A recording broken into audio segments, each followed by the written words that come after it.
Click the link in the description for your free Amsoil catalog.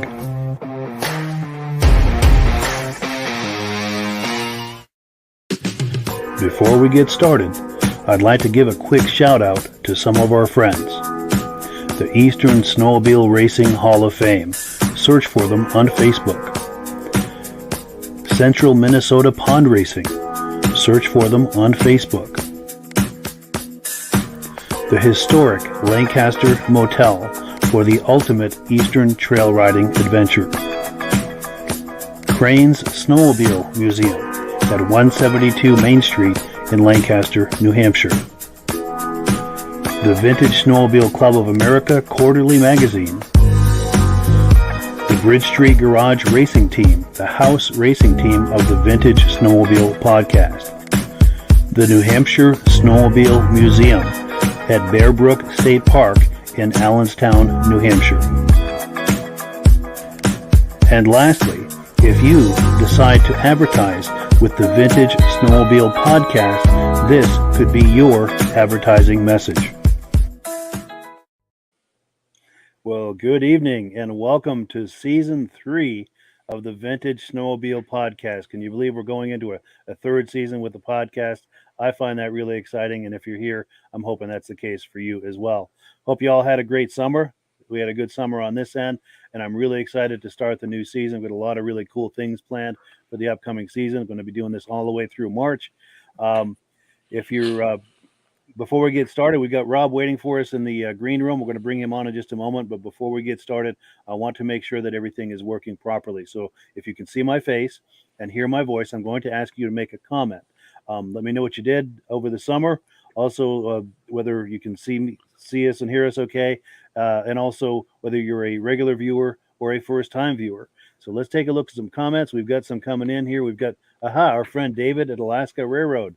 He says, yes, the Sled Podcast is back. He loves snow machines. And David, I'm hoping you caught the Muscle Car Podcast last night. If you didn't, it's worth going back for a look because we had a Monte Carlo project car on there that I'm sure you're going to love. David also says he has plenty of cool photos to share. We are very much looking forward to that. Also, regular viewer Brian Van Haverbeek says, glad to see us back. Looking forward to another fun season. David from Alaska Railroad also says hi to Rob, who we're going to bring on here in just one moment. A couple more comments, and we'll bring Rob on. I don't want to keep him waiting any longer. David Lowry says, really excited for the new season. Welcome from Alberta, Canada. Cool deal. And one more comment here. We're going to bring Rob on. Stacy and Art Fosler, regular viewers of both the Vintage Snowmobile Podcast and the Muscle Park Podcast, which we very much appreciate. They say everything sounds good, and they're in Plattekill, New York, regular viewers. All right, let's bring our friend Rob on here. Rob, how you doing tonight? Hello, Mike. How was your summer? Oh, it was great. Great. How about you? Busy. You know, I got so busy this summer, I haven't even put the snow blower away from last year. It's still sitting on the side of the house. Wow, nice. That's a good problem to have. Yeah. Cool deal. Cool. So we were talking before we went on. It sounds like you're just about to make the transition of putting the boat away and getting the snowmobiles ready. Yeah, this is our Canadian Thanksgiving. So we got one more trip on the boat around the lake and park it, and then get the docks out of the way and get the snowmobiles ready before the snow starts falling. So winter's going to come soon. Yeah. Some of my friends were out hunting and they seen snow already this year. No kidding. Yeah. Wow. No kidding. Yeah, we've been getting some frost here the last week or so, and it's only going to get. We're only going to see more of that for sure. Let's see. We've got another comment that's come in. We've got John Wernsdorfer from Eastern Shore, Virginia, regular viewer and a cat guy, a fellow cat guy. Very cool. Yeah. Thank you, John, for being on. We appreciate it. So let's take a look at what we're doing tonight. Item number one is a video that I did with a friend of mine last fall. This is a good friend of mine, lives nearby, and he's got an incredible Rupp collection. This is a two-part video. We're going to watch part one right now and the second part at the end of the podcast. Let me get that queued up. There's no need to really say much about it because his sleds are going to speak for themselves. Let's get this going here. So what we have here is a 78 last year that Rupp was in business, I guess, before they defunct. But this is a 78 440 Nitro. It's the exact same sled as the 77. The only difference was is the seat cover was changed a little bit. The dash is basically changed. They moved the gauges a little bit. They moved the key in the chokes, not nearly as friendly. And this has got, and the hood was different. As you can see, this is different than the 77 over there. You notice this grill thing? Basically all they did was cut that out and put that in versus that over there. Now this sled, those were not, that's kind of a custom decal job that I had on there. This sled has, it's the same engine, same running gear. From what I understand, these are just the parts that were left to be sold, left over. They just changed those few items. At this point now, from what I understand, Arctic Cat was now assembling the soon-to-be doomed company. So Arctic Cat assembled these sleds. And yeah, my friend Dave Hunt made these decals, put them on there. I handed in the hood, and I just told him go ahead and just make it look kind of cool. I gave him an idea. It's sort of what I wanted done. Yeah, it looks good. And it's not all correct, but then again, the sled is not totally correct either. This one here was another pretty good project. Totally had to rebuild the motor. The skid, I put new Hyfax in it, new shock. You can see that I had the exhaust powder coated. Had to rebuild the engine, 2 pistons, seems to be a common thing. Had the cylinders bored. It does have these are new old stock panels. When we say panels, we're talking about the sides and the belly pan and the other side, of course. On these sleds, on the Nitros, this is kind of a cool feature. Rupp decided that this would be to help cool the engine. You notice there's water that goes through that. So in the wintertime, when you're out riding, your hands get cold. You can literally get out and put your hands on the bumper. Oh, these are warm. Wow. And it does help. There's no denying it is a significant help for the cooling. And on the front, these ridges collect air to help keep it cool. Granted, when you're traveling, if you're following somebody, they're always spitting snow up. Yeah. So that is a very kind of a cool thing about them. I'm surprised how strong those bumpers are, because this is actually a new bumper. This is a new old stock bumper that I got for it, and but they're strong as hell, because when you put them on, you're trying to bend them a little bit to get them to fit. You know, yeah. These are all fiberglass, and it's like you got to wrestle like hell to get them to move. And if you get it stuck, it's strong enough you could lift on it? Sure, yeah. It's mounted right to the bulkhead. There's some supports on the inside that hold it up. I mean, I don't want to climb a tree with the thing. Sure. And it would give you some protection in a collision too? Absolutely. Okay, good. Unlike that one or my Magnum over there. Sure, yeah. There's nothing. Yeah, it's just fiberglass, yeah. I do think if I want to make a trail sled of that, how the hell are you going to, if you run into a snowbank, how are you going to get out of there with that thing? You know, yeah, good point. Skis, that's about it. Yes. But these sleds were roughly 80 horsepower, and I had no reason to go any faster, but I've had this thing going 80 miles an hour. That's plenty fast, yeah. They were like the first company to have the motor set forward versus back here. You know, in previous years, you know, see what I'm talking about? Yes. Motor set forward versus sitting in front of your face. Yeah. And it gives it a much better balance and handling. And these things go great. I mean, like I said, my wife enjoys running these things way more than my new Polaris. Nice. Yeah. So the difference between like I said, this would have been the 78. That one's a 77. That one on the end is a 76. The motor was different in the 76.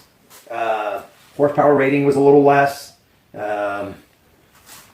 Different block, if you will. I mean, the case is different. The cylinders are different. There's not very many interchangeable parts for that engine to these, is what I'm trying to say. Yes. And, you know, the style of the sled is the same width, same weight, and all that. I mean, I've ridden them, all three of them, obviously, and that one goes equally as well. I'm just, those are the differences. Sure. Cool deal. What do you think of that, Rob? Oh, he knows his reps, doesn't he? Oh, for I don't sure. think I've ever seen one with the rad on the front like that. Yeah. That's a great idea. That is. Yeah. And I don't know of any other brands that did anything like that. No. I've never seen anything like that. You're right. It's truly unique. And from what he says, it worked very well. Yeah. And because one of the concerns I had too is that if you do get that stuck and you start yanking on that, is it going to hold up? And he said it was very, very rigid and it wouldn't be an issue, he didn't think. Oh, most rads are quite strong. Yeah. Very cool. And we have an asphalt drag machine that we have a heat problem with because we don't have no rads in it. So all we have is just a reservoir. That's it. Something like that would give us a little bit extra cooling for. We could make it back to the pits without towing it. Yeah, maybe do some kind of custom fabricated radiator across the front there. Yeah. Yeah, for sure. For sure. Now, if you were enjoying that and felt that we cut it short, that's exactly what we did. I like to keep the videos under 5 minutes, but we've got part 2 at the end of this podcast where we're going to continue the conversation with him. Also, I'm working with him. He and I have been messaging. I'm going to be going up there here sometime in the next week or so because I saw that he had a sled at the Pittsburgh show. And let me show you the sled. What do you think of that?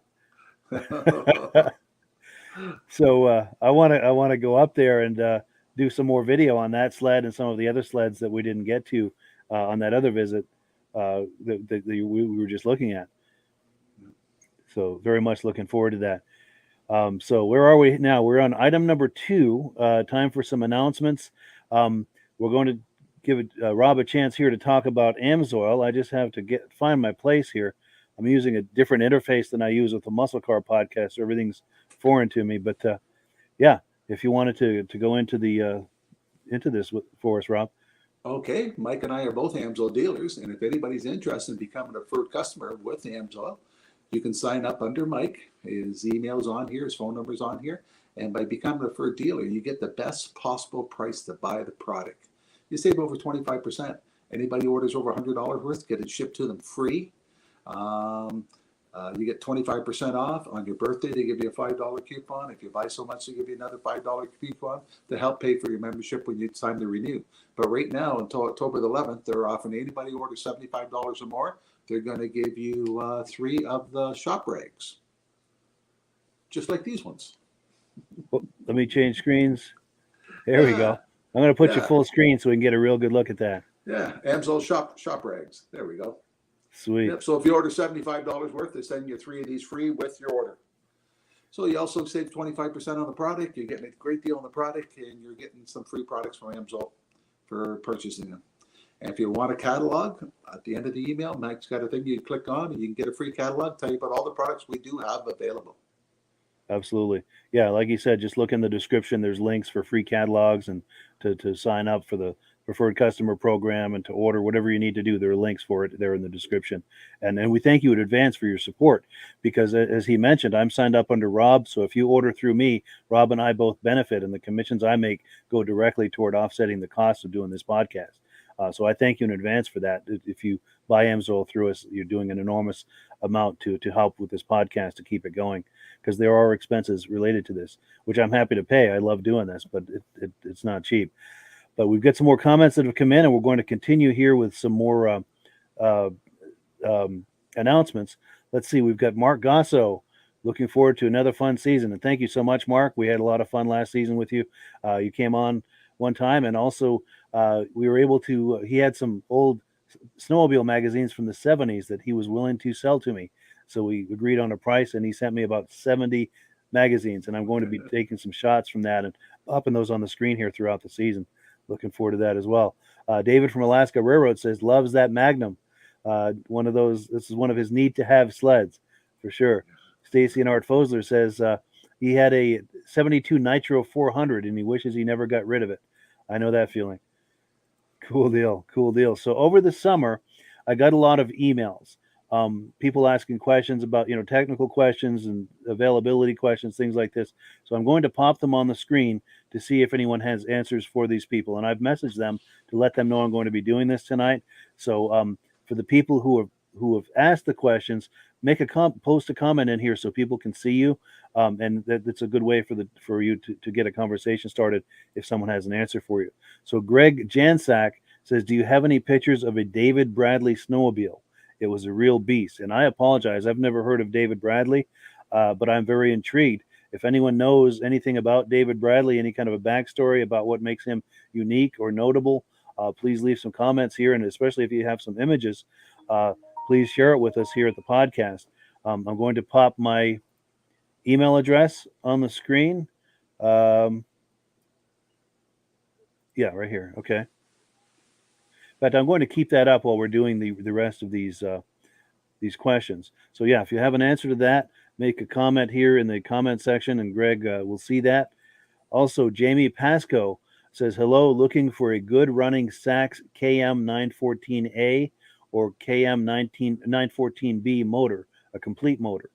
So if you know anything about a motor like that, leave a comment here in the comment section. I'm going to ask Jamie to also leave a comment, as well as Greg, so that people can find you if they have answers for you and want to get in touch with you. Sean Farr says he's looking for a 1970 MK2 ski boost windshield. Any idea where to look? So if anybody has information on a windshield for a ski boost 1970, please make a comment here in the comment section. Stephen Bodie says, any old pictures of a speed sled called Bunky's Toy? It's powered by two PSI 474cc triples around the 1988 era. Also, the sled and race owner, he believes, were from Minnesota. I'm curious about this too. Powered by two engines, two triples. That sounds like quite a beast. I'd like to see that. So if anybody knows anything about that, either send me an email or leave a comment here in the description, and we'll get a conversation started about that. Lastly, or next to last, I apologize. Stephen Piffer says, can you please help me out with engine parts to rebuild a Kohler K295? The model number and the spec number are on the screen there, or tell me who know about this. So if anybody knows where he might find an engine like that, please leave a comment in the comment section. And also to all of the people who have posed these questions, please make a comment in the comment section so people can see you to reach out to you about this. So the last one we've got a really cool image from Kevin Lowther. Now this is a vintage snowmobile image from I think the late 60s to early 70s. He's got some information here. I'm going to pop the screen with the information. I'm going to read it, and then we'll pop the image again so we can put it all into proper context. So this image was taken in a small mountainous town of Helvetia, West Virginia, guessing about the mid-60s to early 70s. In the town, there was a small grass landing strip, and the planes are all small cubs or pipers, and they belong to three friends that spent a lot of time together. They're all of these planes are equipped with skis. not quite sure, but he thinks someone in the party had a hunting camp there at one time, and the vintage sleds were kept at the. Oh, that's where the vintage sleds were kept at that time. A celebration to cast out winter is a traditional festival that's held there every year, and that brings in several people in the small village for that weekend for food, dancing, outdoor events in the Swiss-German tradition. Quite a time to his understanding. Spring is welcome there because the winters can be quite brutal. And yeah, so thank you so much to Kevin. Let's take another look at that image now that we've talked about it, so we can kind of put that in its proper context. And yeah, thank you so much to Kevin for sharing that with us. We really appreciate it. All right, so we are on item number 3. Also over the summer, our regular viewer, Spencer Delabruere, sent us some images from the Arctic Cat 60th anniversary event that happened over the summer. Let me cue that up, and we're going to take a look at that event.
Yes, sorry. Thank you.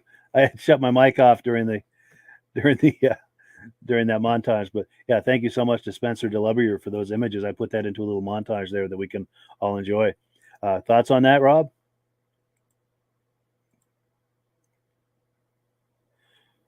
Oh, okay. Can anyone else hear me? Hear me now, Mike? Yes, much better. Okay. Can you hear me okay? Yep. All right. Just gotta Sorry turn the about volume this. up. Gotcha. Sorry about the confusion on that. I think my headphones went dead. Gotcha. No problem at all. Anything jump out at you in that montage from I that love Arctic Arctic Cats. kind of it? Yeah, me too. Yeah, I'm surprised they didn't have any of their EXTs, the snowcross racers, and all that they had. Yeah. Because Arctic Cat, well, Tucker's Machine, everybody like that were big at snowcross. Yes. Good point. They probably were there. It's very likely, yeah, because I understand that was a big event, and if anyone else was there that it was either able to take images or video, we would love it if you could share that with us for all of us to enjoy here on the podcast. And I enjoyed everything that was on there, but one of the things that I noticed was that tractor trailer. I don't know if I saw that in a magazine or on YouTube. I'm not, or Facebook or something, but apparently that's a semi truck from the late 70s or early 80s, and they used to deliver Arctic Cats to, I imagine, dealerships or go to shows with it, and someone restored that. And I'm fuzzy on the details, so don't quote me on any of that. If anyone knows more about that than I do, I would love to hear about that. There might be a story there.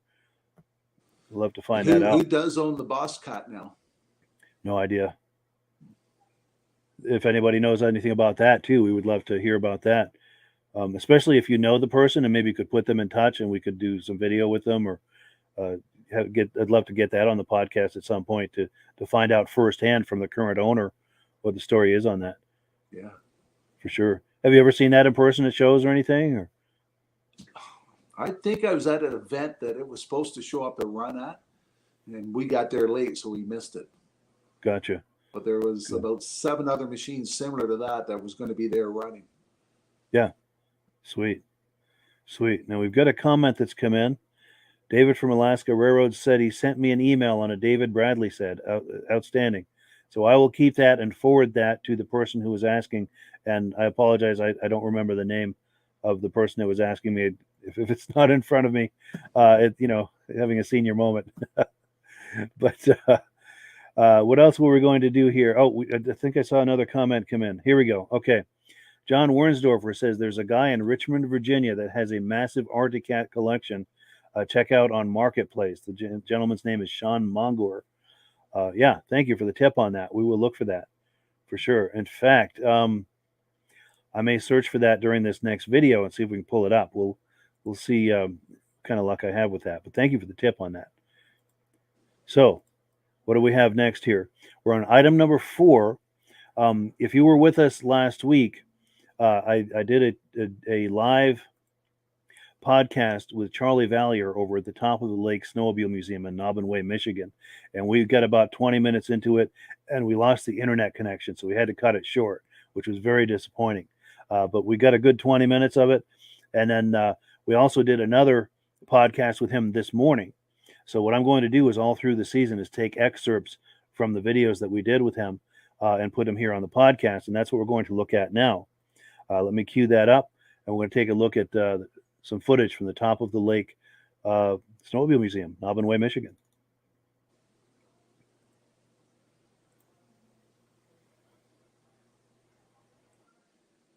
Cool. So we are live right now. And welcome everyone. Welcome to the podcast. We're here with Charlie Valier, and he is over in Naubinway, Michigan at the Top of the Lake Snowmobile Museum. How you doing, Charlie? Oh, we're doing bright and early. Had a little frost this morning, 28 degrees. We're ready for snowmobile season. Oh, for sure. Yeah, it won't be long. It won't be long at all. No. Well, cool. So, Charlie, tell us about this museum. Are you the founder of the museum, or is this your museum? I'm one of the founders. We started in 2007 with the help from the community and other snowmobile enthusiasts, but we are the ones that run it and keep it going and do all that. It's our hobby. Wonderful. Very cool. So since 2007, you've been doing this? Yes. Well, I've been doing it a lot longer than that. I started doing snowmobiles when I got out of the Army in 1971. I talked my dad into being a Viking dealer. So he became a Viking dealer. So the 8 of us kids could get Vikings at cost. And it's been a passion ever since. Wow. So you've never stopped? Never stopped. No. That's amazing. That's wonderful. So you've accumulated a significant collection of your own, I'm sure. Yes, I've got a bunch of my collection here at the museum, but I still have another 150 sleds at home. Can't have all of mine in here. Sure. So yeah, we have a great mixture of sleds. We have 185 sleds in the museum. We're about the history of snow sledding. So that's why we can't have all of mine. We have to have a mixture of sleds because we're about. Sure. So let's do this, Charlie. If you feel like turning your camera around, that way we can get a better look of what's going on there in the museum, and you can give us a walking tour and talk up what we're looking at. And to the viewers who are watching this, if you have comments or questions for Charlie, just leave a comment in the comment section, and I'll read that to Charlie, and hopefully we'll get an answer for you. Sure. All right. My technology pulled through. Yes. All right. I got to show you something up here on the wall, what we start with. Okay. Walking back into the gift shop, we'll talk about that later. But up on the wall here we have where the history of snowmobiling comes to life. Yeah. And what we're all about is the history of snowmobiling. And we start with this first thing right here. It looks like a toboggan, as you can see, and it's called the Eliason Power Toboggan. Yeah. Made in St. Louis, Wisconsin. He's been blessed with the first manufactured snow sled. You can see it's got an Indian motorcycle engine on it. He built his first one in 1924 in St. Louis, Wisconsin, and then the military wanted to buy 200 in 1939. He couldn't produce the 200, so he contracted with the four-wheel drive company out of Clintonville, Wisconsin, to build the first 200 for the military. So he's been blessed with the first manufactured snow sled. Yeah. There's stuff being made then, one-of-a-kind stuff, but this is where it started. That's amazing. Yes. Very cool. And then, of course, we got all colors and kinds. And we tell people when they come into the museum that this section right here I'm looking at now, there's a Polaris and there's a Polar and a Fox Track. And right here in this community, Naubinway, we're called the Top of the Lake Snowmobile Museum because we're at the top of Lake Michigan. So that's why we're called Top Lake. So Lake Michigan, commercial fishing, Naubinway is a commercial fishing village, still is today. So back in the early days, you go 2 miles out in Lake Michigan, get 500 pounds of whitefish, or whatever kind of fish, but whitefish are what's here mostly. Away, get them off the ice after the dog sleds and the horses. When these rear engine machines came along, they used these machines right here in this town. Wow. Another big use was trappers. The guy with the Eliason, you can see here, he's got snowshoes on there. He wanted to get further into the woods trapping. So that's what he used it for. So trapping, commercial fishing, utility companies was another big use of them. Farmers, loggers, quite a variety of uses. Yeah. Of course, what we have today, race. Yes. It seems like I always thought, as soon as the second snowmobile was made, that's when racing began. Right. And we have, it's in the back of the building here. We'll get to that. But remember, here's one right here. This was a homemade. It was made 40 miles from here. It's called an Anderson. Anderson family made 5 of these. My dad, this for $5. $5. Had no idea what it was. Dad got it running. So then we found out what it was, and we found out they made 5 of them. But this has got you can see the beaver in it because they use them for beaver trapping. So there's here's one with an ice auger. It's a Trailmaker, 1964 Trailmaker made in Hibbing, Minnesota. This machine came with, you can see the wheel go around the front too, but you can see the wheel kit was an option. The snowplow was an option. And this is ice auger here. That was another option for them. I'll go to the front so you can see it from the front. Hope I'm not moving too fast, making somebody dizzy. Sure. No, that's fine. But you're right. In the early days, it was more about utility than recreation, wasn't it? It was. That's what it started for, was work, utility. That's what it started for. So there's the Trailmaker with the wheel kit, snowplow, and then the ice auger back there. Those were all options for them. Yeah. Nice. Yeah. But that's what they're used for, is to work. Here's a Bearcat made in Antigo, Wisconsin. Like 12 or 14 of those were made. Yeah. Here's a Snowbug. It was made in Sudbury, Ontario. This version is called a Love Bug, but because you sit side by side in it. Sure. They made different versions. Back on the wheel kit stuff here, this is a Scatmobile made in Grand Rapids, Michigan. Yeah. This wheel kit or the skis. So this was kind of your forerunner to the four-wheelers that we have today. Sure. So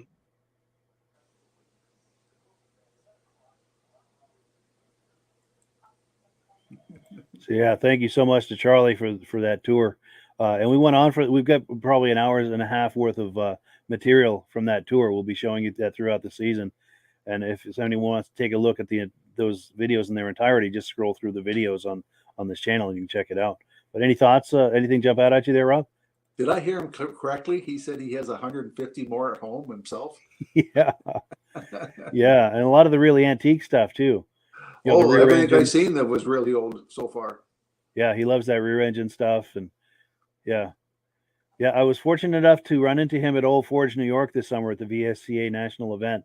And we got to talking, and of course, that he's involved with that museum. I had to ask him, what do you think about doing some video, and it just worked out really nice because I've always been curious about that museum, as I'm sure probably you have, and to actually get a narrated tour. I've drove past the sign about 12 times now. Wow. Nice. Yeah. Sweet. I guess I'm going to have to stop in there next time going by. I didn't think it'd be that big. Oh yeah. Yeah. It's impressive. It's bigger than I thought it would be. For sure. And we've got some comments coming in. Let's see. We've got Dave Shiska says, hello from Brandon, Manitoba, Canada. How you doing tonight? And it looks like he's got a little shot glass there and a thumbs up. So, yeah, cheers. Cool deal. And then David from Alaska Railroad says, boy, how the sleds have evolved. You're not kidding there. Oh. Yeah. And it's true. They were more for utility back then. And you saw like the auger kits and things like that, and now it's all recreation. You wouldn't see that on a sled like that today. And then Stacy Nart Fosler said the sled with the plow on it, wondering if it had reverse. I hope it did. Good question. Excellent question. Next time I talk to Charlie, I'll ask him that. Cool deal. Let's see. What do we have next here? We're on item number 5. Now, we've got a regular viewer, Dirk Siems, who sends us footage quite often, and we very much appreciate that. He sent us some footage a little while back from a Vintage Snowmobile Show in Elk River, Minnesota. Let me switch screens here. We're going to take a look at that. Yes, right here. Well, we ran into a little bottleneck getting off the racetrack here onto the trail. So we swung up high on one of the outside tracks here and got got a thinner group coming behind us because they got lots of room. And then we kind of end up in a bottleneck here by getting off the track. Kind of slow going for some of these higher performance sleds.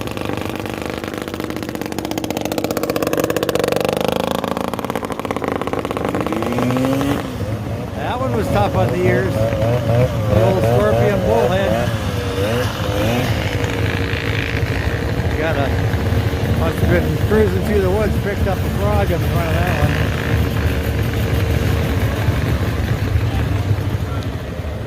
one. Well, we just got out of the lunch line here, and good pork chops. They've been cooking them since early this morning, so they can cycle the people through pretty quick. And so it's kind of a stopping spot after the trail ride, and got the nice heated pavilion here, and they got, I guess I was in there earlier today with all the John Deere sleds, and got the heated bathrooms over there. Pretty nice. Temperature could be a little warmer, but it's just not too bad here. Got a few more strays coming through. We got a couple old seahorses, or ski horses, I guess they call them. Yeah, there you go. So, anyway, this is the Elk River, and like I say, we just stopped for lunch. We're going to go hit the swap meet again here after a lunch and bathroom break. So that's the update for midday today. Cool deal. Yeah, so thank you so much to Dirk Siems for that footage. Anything jump out at you in there, Rob? I thought a seahorse was an outboard motor. I didn't know they made snowmobiles. Yeah, you're right. It might be ski horse. Maybe that's what he meant. That was a huge turnout. Oh, yeah, big event. That's bigger than anything we have. Because most of the shows I go to are northern Vermont and New Hampshire, and we have some nice shows by that standard, but nothing like this. No. If we have 50 antiques show up, that's a lot. And Sure. There's got to be at least 10 people to tow 10 of them back. Yes. Yeah, for sure. Yeah, it looked like a nice event. Let's see. So we're on item number 6. Now, I've got to tell you some backstory on this. We're going to look at the history of how Ski-Doo came to America back in 1958. Most of the story will be told on the video, but it all started in 1958. The first Ski-Doo snowmobiles came to the U.S. through Lancaster, New Hampshire, and that more or less started snowmobiling in the U.S. So we're going to hear the story about that. The first location we're going to be at is behind the Lancaster Motel, literally a stone's throw from the back parking lot, and that's the first building where they set up shop for the for Ski-Doo in the U.S. Now, after a few years, they outgrew that. They went to a second location where they could have a larger warehouse, and Midge and I went over there to get some video, and we're starting to do some video, and someone came over in a security vehicle very quickly, wanted to know what we were doing, and told us we can't be doing video there. So we reached a compromise with the security guy. We said, well, what if we take 2 images, one from images from different angles of the building, and then Midge and I will just go away and do the narration of it, off-site. And he said that'd be fine. So we took 2 pictures and we went on our way. And then the third item I'll leave as a surprise. It's better to watch it than to hear me talking about it. Let me pull this up here. We're going to hear about the first Ski-Doo snowmobiles coming to America. Folks, this is the original site of the old Sherman Motors building that was purchased by Timberland Machines back in 1958. They sold Bombardier products from Ontario, Canada, and they needed a branch store in New England. So Bob Bottoms, the manager of the store in America, he came to New England and he looked all over. He looked in Maine, Vermont, New Hampshire, Massachusetts. He did an extensive search, and he just happened to look at Lancaster as being the center hub of logging back in the 1960s and the late 50s, and he settled on Lancaster as the branch store. And behind me is where the old Sherman Motors building was. It was a Dodge dealership. They went out, he purchased the building, and this is where the original Bombardier Ski-Doo came to America in 1959, right here. December 4th, 1959, the first Bombardier Ski-Doo came to America. Imported right into this the building that stood on the spot. This building is not the original building. The original building was torn down. This building was further down. They moved it up here. This building belonged to the old Thompson Manufacturing Company. And they moved it up here for a welcome center. But the original building, the Dodge dealership, that building was torn down. But it was in about this area. You said it was at a different angle, huh? It was a different angle. It was more like here, and I think it was more this way because there were some sheds to my left. There was a series of sheds where they kept the school buses back then. And so this whole area here was all Sherman Motors Company area. That building that Mike just took a photo of was the original site of the Timberland Machines building that they constructed in 1966. The reason they did that was basically because of the Bombardier Skidoo. Sales took off big time in 1965, 66, and when the building was finally finished in 1967, they were selling between 8,000 and 10,000 snowmobiles out of there every year. So they needed a big warehouse to house this this new phenomenon that was coming on the scene. And so later, I think it was like in 70, 71, I think they were selling 10,000 or better snowmobiles out of there every year until the peak, until everything crashed and a lot of companies went out of business. But in the early 70s, it was still kicking. And if you would consider this, Timberland Machines had a big racing program, and Bob Fortin was the captain. Bob Martin was a team member. Timmy White, Frank Dodge, and so on. They had a pretty good race team there. They even built a little race shack out back specifically to work on the sleds. And the story was that Bob Bottoms would take $100 off from each crate that they were putting out of there. He would take $100 from each sale of the sled and putting it towards the race program. So you're looking at $100,000 race program. That adds up fast. And $100,000 back in 1970 and 71 was a huge amount of money. So you can see why Timberland Machines did so well on the racetrack was because they had a lot of funding behind them. And Bob Fortin was getting paid a salary, plus he could make anything that he made on the racetrack he could keep. So he was taking home $1,000, $1,500, sometimes $2,000 on a weekend from his winnings.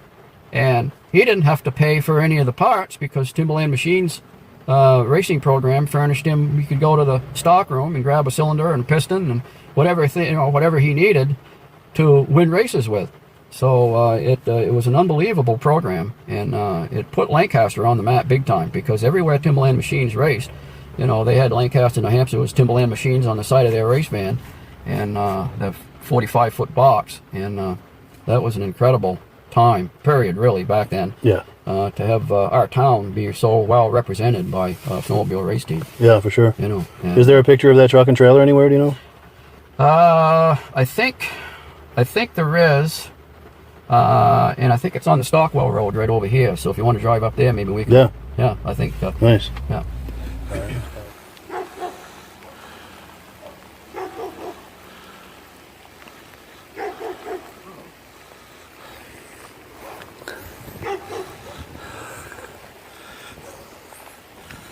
Yeah, I can't tell.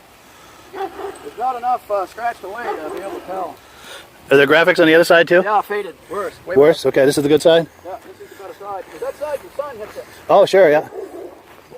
Oh, yeah, and then you get the post and the, yeah.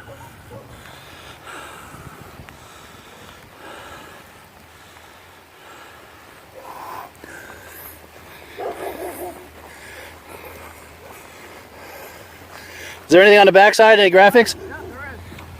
It's pretty big. Yeah.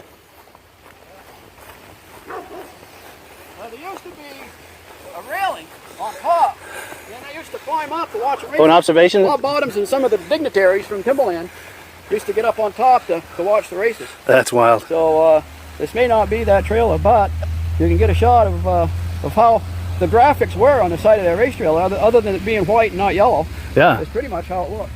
That is wild.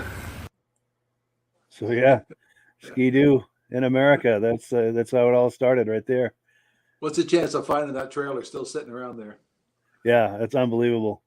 Yeah, and apparently he knows the people whose property that is, so they were okay with us walking around there and getting video and everything. So it worked out nice, yeah. But I can just picture, I don't know if that was the exact trailer, but he was talking about how they had an observation deck for the dignitaries on top of one of those trailers. And you can picture a lot of people up there watching the races and everything. Seems like that'd be a good vantage point. Yes. Very cool. Now let's see. We've got a comment coming in. Oh, here we go. Kevin Lowther says, thank you for the feature on tonight's podcast. Enjoyed riding in the day. We had quite an active club. One time, sadly, a lot of members have passed on.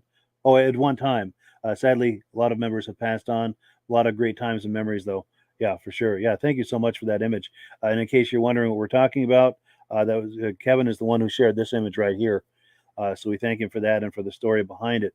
And yeah, those sure were the days.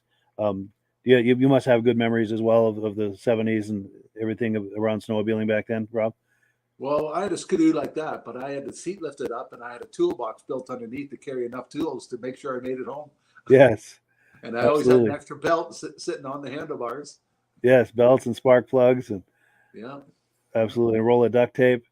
Yeah, and when I was 19 years old, 20 of us, we had our own snowmobile club. Yeah, yeah, nice. we rented an old farmhouse beside a racetrack, and they let us use it all winter long for us to go snowmobiling out of. We're 20 years old. Sweet, yeah. So it's like your base camp almost. Yep. You work on the sleds in there, and then go on rides and come back. Every weekend we all showed up there and took off on rides and worked all week long trying to fix them again. That's cool. Those were the days. Yeah, it's true. You work on them for 2 hours to ride them 1 hour in a lot of cases. Yeah.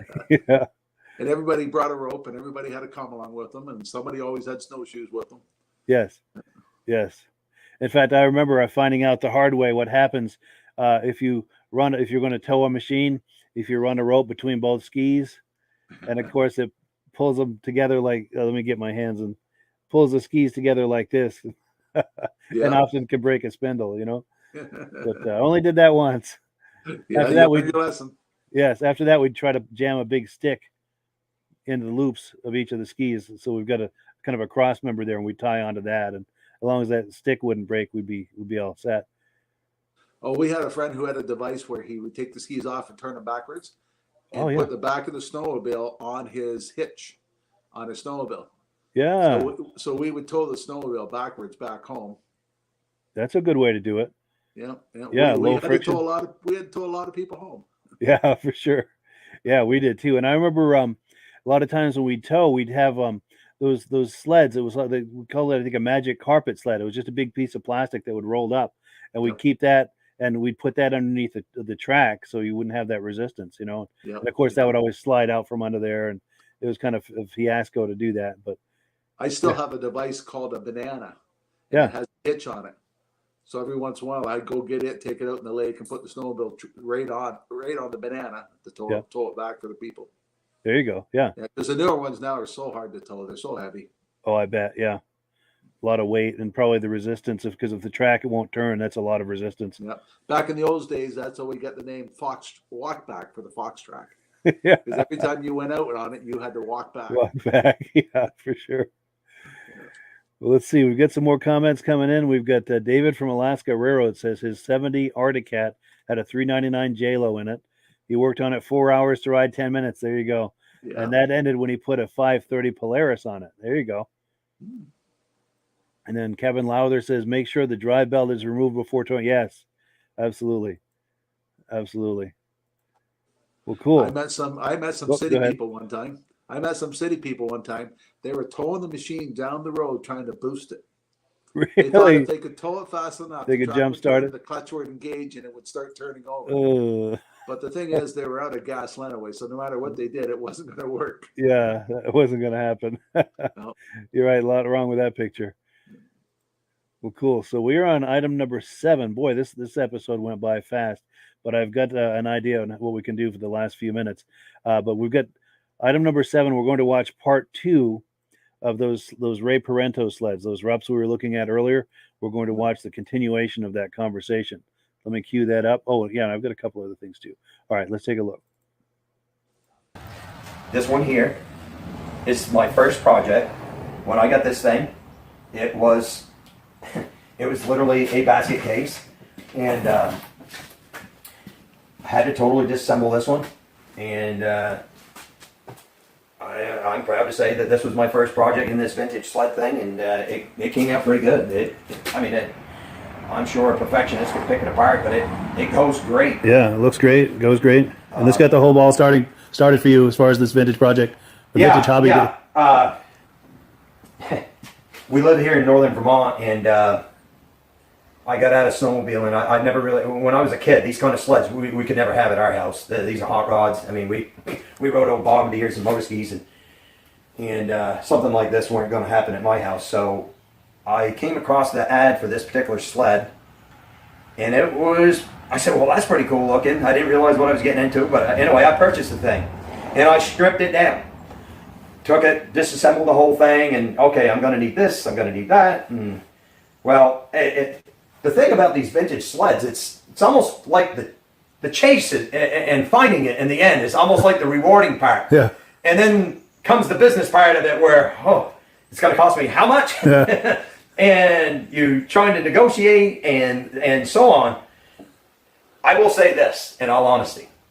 If you like Rupps or Mercs, and you live on the East Coast, you are going to earn anything you want here, because for some reason, the other side of the Great Lakes seems to be the best place to get this stuff. Wow. And all Pickings are scarce around here. Yeah, all our suppliers, the people that have got the parts and repop the parts, that is the area that they come from. Yeah. So.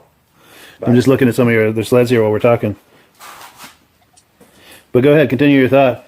Well, as you're standing by that Magnum sled, while I'm building these sleds, I was thinking to myself, that's the one sled that I've got to have is a real 76 Magnum. That's the holy grail to me. That is the coolest, meanest looking sled that Rupp ever put together. Yeah, that is one hot looking sled. And that is a true cleated track, no conversion sled. That got the same treatment as my other projects. It's got all new panels. I had to repair the hood. The hood was as you can see, I don't know. I did a little bit of a custom paint job on it just because I wanted something a little bit different. And it's true to its name. It is a squirrely little thing. I got a chance to ride it just either back at my house here or out on the lake. They're pretty light. They're pretty light in the front end when you fill them up. It's amazing to me that they made this sled, but it's an option was the speedometer. You notice that one didn't have a speedo. You could put that on. The tack and the temperature were stopped. Being a racing sled, that has got you notice that has got a kill switch just like the sled out front. That other Magnum that I got. The tether, yeah, the tether. The handlebars are more like a racing configuration. And it's funny, this sled here, when I just looking at the thing, to me it's just eye candy. Yeah, it's sexy. It is one of the sexier sleds on the snow. Yeah. Between the stance and the lines and You know, if you're a guy that loves Rupp snowmobiles, the one thing about Rupp, they stayed to their colors. They knew that red looked hot. Yeah. And whether they added black or whatnot, but they absolutely stayed to the red, and there's a reason for that, because they pop. Yeah. They pop. And you're right, it's good contrast off the snow too when you're in their proper environment. Sure. Yeah, that's amazing. Yeah, cool. Yeah, what do you think of that? He's got them looking great. They're great looking machines. I'm surprised he's missing two things out of the collection. Go ahead. Arctic Cat mini bikes are popular. Oh, they're rare to find. Oh, yeah. The Rupps, the Rupps mini The Rupp bikes, yeah. And then Rupp had a three-wheeler thing that was really cool. That's hard to find too. They did. And they had a four-wheeler too, almost like a little dune buggy. In fact, I saw one today. I like magazines from the 70s. I was looking at an old Mechanics Illustrated from, I think, 1972. And they had an ad in there. I'll maybe take an image of it and put it on here next week. But it was like a little four-wheel, almost like a mini dune buggy. Yeah. Yeah, it's really wild what they were doing. Very innovative. I'm surprised some of the companies didn't stick it out. Like Rupp was coming, they were coming along, getting popular, and then all of a sudden they just quit. Yeah. Mercury soaked a pile of money into race teams and got real popular. And then they just pulled the plug. Yeah. And a lot of those, like you said, especially with Mercury or Evinrude or John Deere, they had the financial ability, if they wanted to stay in the game, that they could have, because they were Yes. part of a much larger corporation. Yeah. You know, but somebody in there behind a desk, I'm sure, just decided, well, the numbers aren't working. Let's pull the plug. Yeah. Yeah, it's really unfortunate. And as I mentioned earlier, Ray Parenteau, who we're just talking to, who's got these Rupps, this is one of his latest Rupps that I have not seen in person yet, and I want to remedy that. I've been making plans with him to go up there and do some video on that sled. I can't wait to hear the story on that, as to how that came to be and if he did a restoration on it. And he does most of the work himself on those sleds. Nice work. Yeah, really impressive what he does with those. And we've got some comments coming in, and we've got a couple more things to do here. Here we go. John Spranger Jr., regular viewer. He says, awesome Rupps, very nice. And then David from Alaska Railroad says, totally agree on what he said about the 76 Magnum. It's an amazing machine. And I would have to agree, too, as far as the entire Rupp lineup over the years. That's probably the sexiest one. Would you agree with that? Oh, that's a great looking snowmobile. Yeah, that is hot. That is hot. Now, I've got a good friend of mine, Jeff Gibbs. He loves the podcast, and we're good friends, and we talk snowmobiling whenever we get together. Now, he's got a snowmobile trailer for sale. He sent me some images, and I promised him that I would put together a little montage with some music under it to help him try to sell his sled.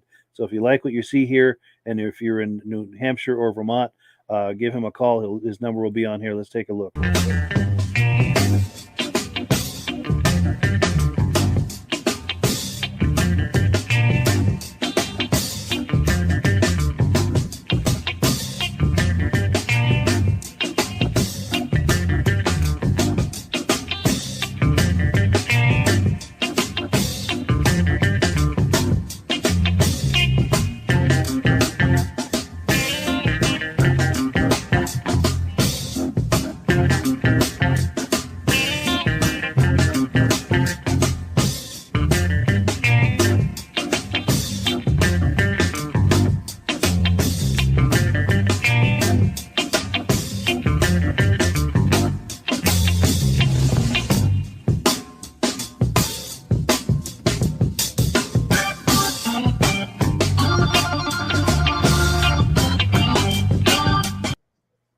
Cool, yeah. So that's the snowmobile trailer of Jeff Gibbs. That is for sale, and it's in the Hanover, New Hampshire area.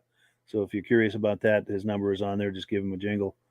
And if you do give him a jingle, be sure and tell him that you heard about it on the podcast. Good sized trailer to pull. Yes. Yeah, for sure. Any final thoughts before we wind down the podcast? Or Great show. I like those Rupps on there. Yeah. I've heard people talk about there's a guy in the States who's rebuilding the Merc Twisters. Oh, building really? A replica. Have you ever heard of that? I have not, but I'm curious.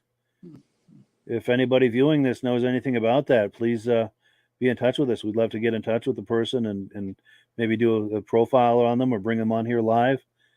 Yeah, I heard he's trying to start his own class of 340, 440 class, just Twisters. Yeah. He's making a reproduction. That way the people doesn't have to take their old collector ones out and race them. Yeah, because those are very popular for racing. Yes, yeah. Yeah, and they do well racing too. Too well. Too well, exactly. So that's a smart idea to take that and try to reproduce it. And yeah, and I'm sure even how do I say this? He could probably make a decent profit on it too, because I'm sure you could get not overcharged, but charge a good amount for it, enough to cover your costs, make a nice profit, and still at a price point that's worthwhile for racers to want to do it. He could make a lot of money off selling parts when they smash them up. Yeah, because they do bang them up on the track for sure.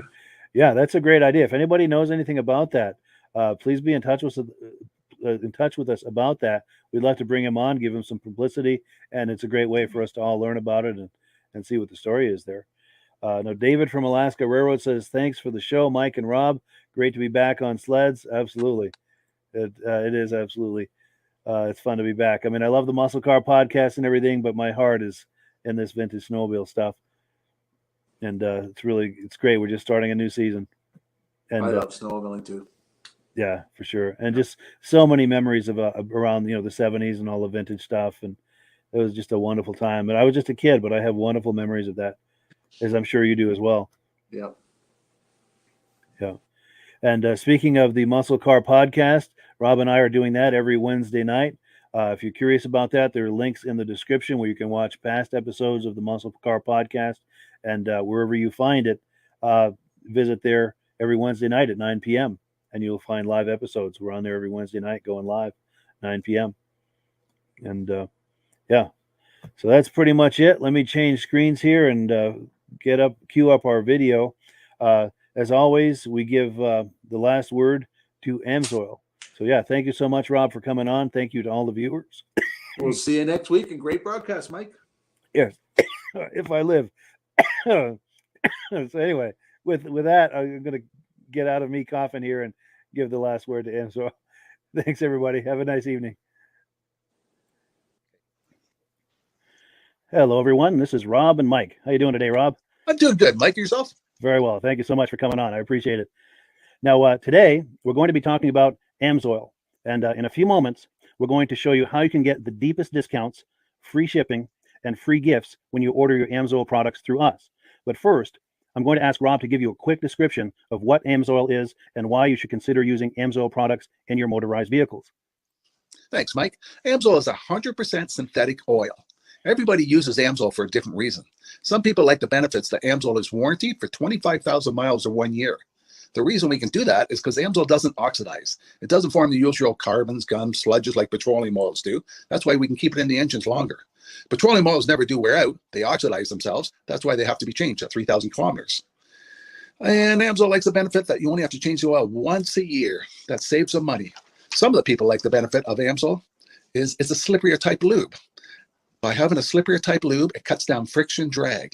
By less friction and drag, engines run 20 to 50 degrees cooler, better gas mileage. Now, AMSOIL says 25% more protection than the industry requires is in the AMSOIL bottles. My average customer gets about 10% increase in gas mileage. That's a big savings. Yeah. And by cutting down friction and drag, for every 10 degrees you cut down the friction and drag, doubles the life of the engine. So by having the engine run cooler, it makes it last longer. Some people like the benefit of the range of the AMSOIL. AMSOIL's flash point is 425 degrees, and it pours at 50 below zero. Wow. If you ever tried petroleum oil when it's 10 below, it turns to honey. And in the summertime, petroleum oil thins out, and once it thins out, that's when it starts breaking down. So AMSOIL is an all-season oil, can give you better gas mileage, longer engine life, less maintenance. It ends up being cheaper over a year's time running AMSOIL than it is petroleum oils. That's amazing. That's amazing. And AMSOIL is available for pretty much any motorized vehicle, anything from lawn equipment, cars, trucks, boats, ATVs, motorcycles, snowmobiles. Yep. And a lot of people phone me up and say, well, what's the benefit of our gear lube? Exactly what I told you about the engine oil. It pours in cold weather, it runs cooler, makes the equipment last longer. And they say, well, what's the benefit of the small engine? Same thing. Makes the engine run cooler, last longer, better performance. So it saves on all the applications that AMSOIL has available. Wonderful, wonderful. So yeah, let's talk now. Hopefully this has convinced people to think about maybe joining us in the AMSOIL experience. Let's talk about some of the discounts and free shipping and how that all happens. I'm going to pop a graphic on the screen. And yeah, by all means, if you want to talk people through how this preferred customer program works. AMSOIL has a number of different programs. One of our main ones is a catalog customer, where somebody can order directly out of our catalog. If they order out of the catalog, they order $100 worth, AMSOIL will ship it right to their house. But our best program is our preferred customer. For only $10 for 6 months, you become a preferred customer, you save 25% on all the product. You order $100 worth, they're going to give you free shipping. You don't have to order a whole case. You can mix and match. Say you want 4 bottles of small engine, 7 bottles of 5W30, and a couple of gear loops. You can mix and match. You can order 1 bottle at a time if you want. There's no minimums, no maximums. By being a preferred customer, you save over 25% on all the products you're going to buy. AMSOIL sends you extra gifts, a $5 gift certificate on your birthday, $5 when you renew your account and stuff like that. So it's a good way to save on some of the products you want to buy. For sure. Yeah, it's an incredible value. And this is the deepest level of discount that anyone can get when ordering AMSOIL. Is that correct? It is. Wonderful.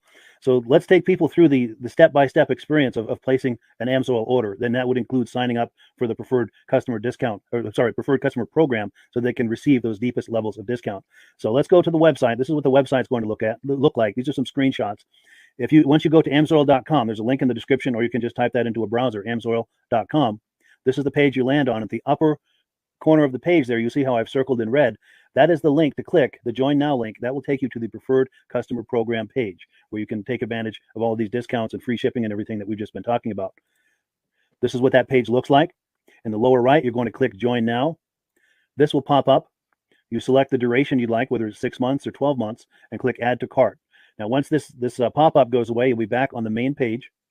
And the upper left, you'll see where I've got that red arrow. It says Shop. Now you can start shopping for products, and on your very first order, you're going to get these discounts and the free shipping as long as it's over $100. You'll get all of these benefits right away. So once you click Shop, it's going to take you to the product page. There's different types of oils, lubricants, so on and so forth. For the benefit of this exercise we're doing now, I'm just going to click motor oil. It shows different types of motor oil. Let's click gasoline. Now this takes us to an item. It's their synthetic motor oil. And you can see the item there, and there's choices for different viscosities. But take a look at the price. Let's take a closer look. Let's zoom in. But if you've joined the Preferred Customer Program first, you're going to automatically get the deepest levels of discount. That's what we're looking at here. You're saving $3.80 on that quart of oil. Instead of paying $16.29, you're now paying $12.49 for that quart of oil. That is the deepest level of discount you can possibly get. And then you just add the quantity that you'd like. You select any other items that you're thinking about, add them to the cart. And once you click Add to Cart for the final time, you're going to see this come up at the top of the screen. It's going to show your items and your the total that you're at so far.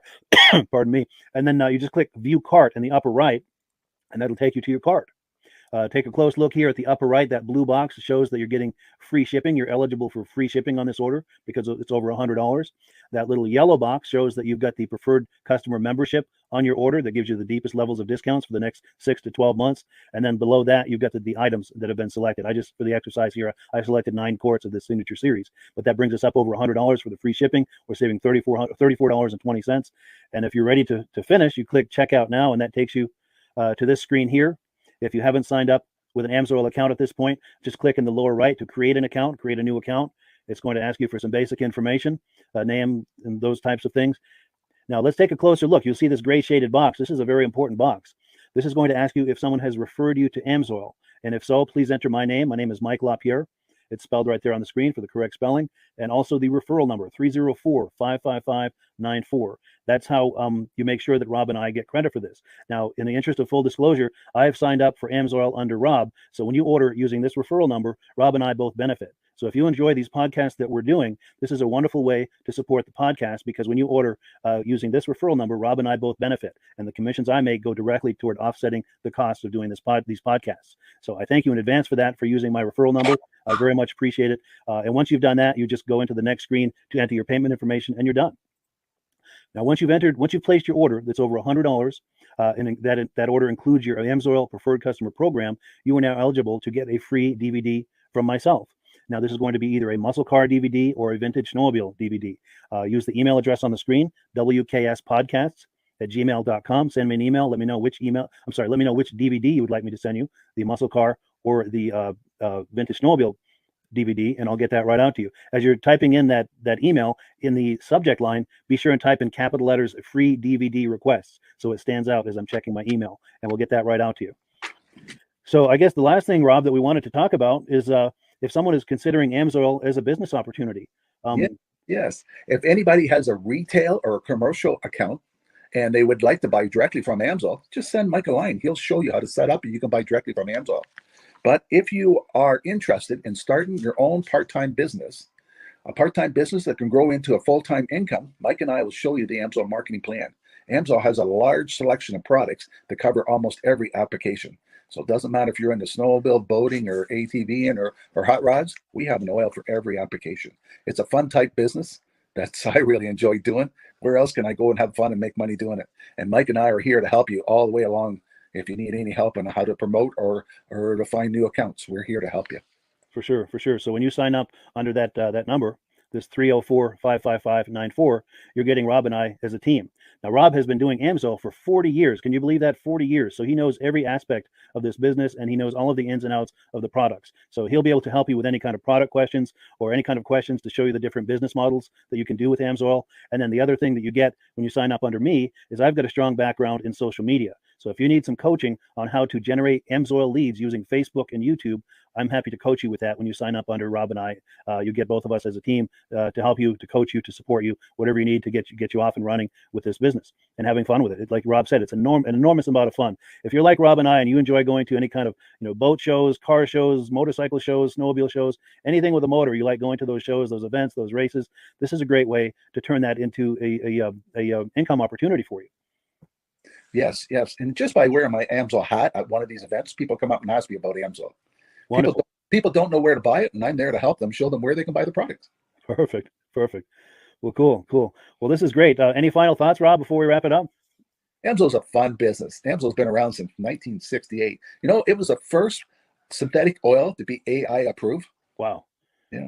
That's amazing. And that's very early in the game too, isn't it? Yes. For sure. Well, good. Well, thank you so much, everyone, for viewing. Hopefully, we've gotten you excited as we are about the AMSOIL products. We'd love it if you could join us either as someone who uses the AMSOIL products or to join the AMSOIL team as a business opportunity. And we thank you so much for viewing. Have a great day. You have a good day.